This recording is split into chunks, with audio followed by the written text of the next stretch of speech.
looking to buy the coolest new iPhone 7 or iPhone 7 Plus Apple's launching next week? That's the jet black iPhone, which was extensively shown on stage in Apple's videos, and which dominates the iPhone 7 page on Apple's site.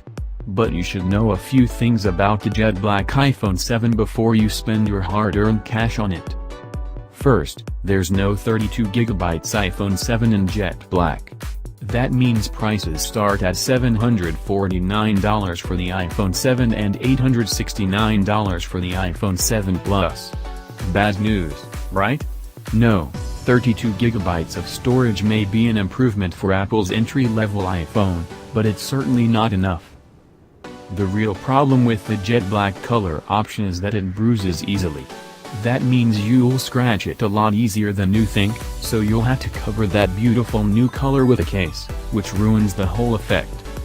The issue is so serious that Apple had to write about it on its site. The high-gloss finish of the jet black iPhone 7 is achieved through a precision 9-step anodization and polishing process, Apple says in the fine print section of the iPhone 7 mini site. Its surface is equally as hard as other anodized Apple products. However, its high shine may show fine micro-abrasions with use.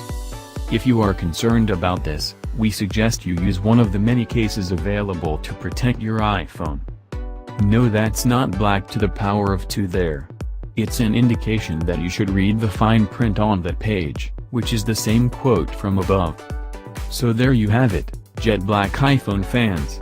If you plan to buy it, either be prepared to live with the scratches or hide away its beauty in a protective case. You could always go for a transparent case, but the hard plastic will probably scratch the jet black finish anyway once dirt and dust inevitably work their way in.